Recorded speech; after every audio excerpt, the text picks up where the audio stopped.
السلام علیکم۔ حضرت شیش علیہ السلام کا شمار انبیاء کرام میں ہوتا ہے، جن کا ذکر اسلامی تاریخ میں انتہائی عقیدت و احترام کے ساتھ کیا گیا ہے۔ آپ حضرت آدم علیہ السلام کے فرزند تھے اور حابیل علیہ السلام کی شہادت کے بعد اللہ تعالیٰ نے آپ کو نبوت عطا فرمائی تاکہ آپ انسانیت کی رہنمائی کریں اور شیطان کی گمراہی سے بچیں۔ حضرت آدم علیہ السلام اور حضرت حوا علیہ السلام کو حابیل کی شہادت اور قابیل کے جرم پر شدید صدمہ پہنچا۔ وہ اللہ تعالیٰ سے دعا گو رہے کہ انہیں ایسا فرزند عطا ہو جو حابیل کی نیکی اور تقوی کی روش کو آگے بڑھائے۔ اللہ تعالیٰ نے ان کی دعا قبول فرمائی اور حضرت شیش علیہ السلام کی پیدائش ہوئی۔ آپ کے نام کا مطلب ہے اللہ کا تحفہ، اور واقعی آپ اللہ تعالیٰ کی طرف سے حضرت آدم علیہ السلام کے لیے ایک نعمت تھے۔ حضرت شیش علیہ السلام کو نبوت عطا ہونے سے پہلے حضرت آدم علیہ السلام نے اپنی زندگی کے آخری ایام میں ان سے خصوصی گفتگو کی۔ انہوں نے شیش علیہ السلام کو بتایا کہ وہ انسانیت کے لیے اللہ تعالیٰ کے حکم کو قائم رکھنے والے ہوں گے۔ انہوں نے انہیں انبیاء کرام کی تعلیمات اور شیطان کی چالوں سے خبردار رہنے کی تاکید کی۔ حضرت آدم علیہ السلام نے اپنے وقت کے تمام علم جیسے کہ زمین پر زراعت، تجارت اور عبادت کے طریقے حضرت شیش علیہ السلام کے سپرد کر دیے تاکہ وہ آنے والی نسلوں کی رہنمائی کر سکیں۔ انہوں نے شیش علیہ السلام کو یہ بھی بتایا کہ قابیل اور اس کی اولاد گمراہی کے راستے پر ہیں اور ان سے دور رہنے کی ہدایت کی۔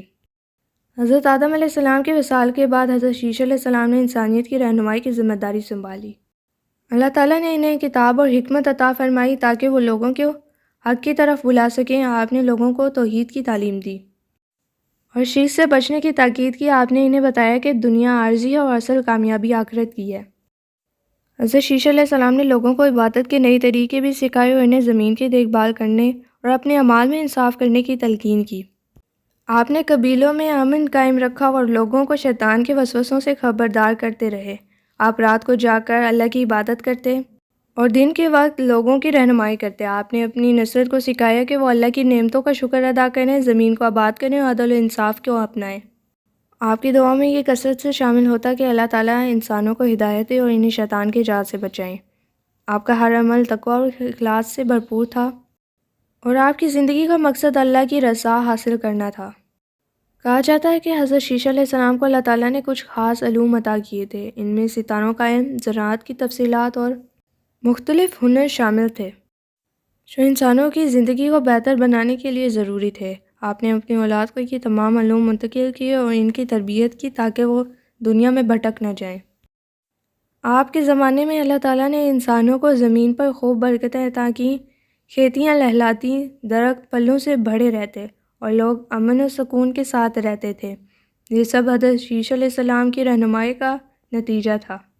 قابیل نے جب اپنے بھائی حابیل کو حسد کے سبب قتل کیا تو وہ انسانی تاریخ کا پہلا قتل تھا۔ اس گناہ کے بعد قابیل شدید ندامت کا شکار ہوا، لیکن اس شیطان نے اسے توبہ کرنے سے روکا۔ قابیل نے اللہ کی ہدایت کو ترک کر کے شیطان کی پیروکار بن گیا اور گمراہی کے راستے پر چل نکلا۔ قابیل کی نسل بھی اسی راستے پر چل پڑی اور زمین پر فساد پھیلانے لگی۔ وہ دنیا کی محبت میں گرفتار ہو گئے اور اپنی خواہشات کو اپنا خدا بنا لیا۔ قابیل کی نسل نے آہستہ آہستہ توحید کو ترک کر دیا اور مختلف چیزوں کی عبادت شروع کر دی۔ وہ بتوں، سورج اور چاند کی پوجا کرنے لگے۔ شرک کا یہ آغاز شیطان کی منصوبہ بندی تھی جو انسانوں کو اللہ کے راستے سے ہٹانا چاہتا تھا۔ قابیل کی نسل نے موسیقی اور گانے بجانے کو اپنی زندگی کا محور بنا لیا۔ انہوں نے ناچ گانے کو خوشی اور تفریح کا ذریعہ بنایا اور اس کے ذریعے اپنے دلوں کو حق سے دور کر لیا۔ قابیل کی نسل زمین پر ظلم و زیادتی کرنے لگی۔ وہ طاقت کے زور پر دوسروں کو حقوق چھینتے، مال و دولت میں زیادتی کرتے اور کمزوروں پر ظلم کرتے۔ حضرت شیش علیہ السلام نے بارہا قابیل کی نسل کو ہدایت دینے کی کوشش کی۔ آپ نے انہیں اللہ کی وحدانیت کا درس دیا اور شرک سے باز آنے کی تلقین کی۔ آپ نے انہیں خبردار کیا کہ اگر وہ اپنی گمراہی سے باز نہ آئے تو اللہ کا عذاب ان پر نازل ہو سکتا ہے، لیکن قابیل کی نسل نے حضرت شیش علیہ السلام کی بات کو جھٹلایا۔ انہوں نے کہا کہ وہ اپنے آباء و اجداد کی روایات پر عمل کریں گے اور آپ کی نصیحتوں کو ماننے سے انکار کر دیا۔ قابیل کی نسل کا انجام ہمیشہ کے لیے ایک سبق بن گیا۔ جب ان کی گمراہی اور ظلم حد سے بڑھ گئے تو اللہ تعالیٰ نے ان پر مختلف قسم کے عذاب نازل کیے۔ قابیل کی نسل پر قحط کا عذاب آیا جس نے ان کی معیشت کو تباہ کر دیا۔ ان کے کھیت ویران ہو گئے اور پانی کے ذخائر خشک ہو گئے۔ قابیل کی نسل کے درمیان اختلاف اور جھگڑے شروع ہو گئے اور وہ ایک دوسرے کے خلاف جنگی کرنے لگے۔ قابیل کی نسل کے کچھ علاقوں پر اللہ تعالیٰ نے قدرتی آفات بھیجیں جیسے زلزلے اور طوفان، تاکہ وہ اپنی گمراہی سے باز آ جائیں، لیکن ان میں سے بہت سے لوگ پھر بھی ہدایت کو قبول نہ کر سکے۔ قابیل کی نسل اور حضرت شیش علیہ السلام کی قوم کے درمیان واضح فرق تھا۔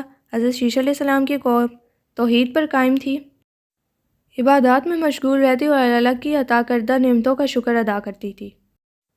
دوسری طرف قابیل کی نسل دنیاوی خواہشات کے پیچھے بھاگتی، شیطان کی پیروی کرتی اور اپنے گناہوں پر فخر کرتی تھی۔ اللہ تعالیٰ نے حضرت شیش علیہ السلام کو ایک الہامی کتاب عطا کی جسے صحف شیش کہا جاتا ہے۔ یہ کتاب ہدایت اور رہنمائی کا ذریعہ تھی جس میں انسانیت کے لیے توحید، عبادات اور اخلاق اور معاشی اصولوں کے بارے میں تفصیلات موجود تھی۔ یہ کتاب لوگوں کو حق کی طرف بلانے اور شرک سے دور رکھنے کے لیے نازل کی گئی۔ اس میں زندگی کے اصولوں اور عبادات کے طریقوں کی وضاحت موجود تھی۔ حضرت شیش علیہ السلام کو اللہ تعالیٰ نے ستاروں و کائنات کی حرکات کا علم عطا کیا تھا۔ وہ ستاروں کے ذریعے موسموں کی پیمائش گوئی کرتے۔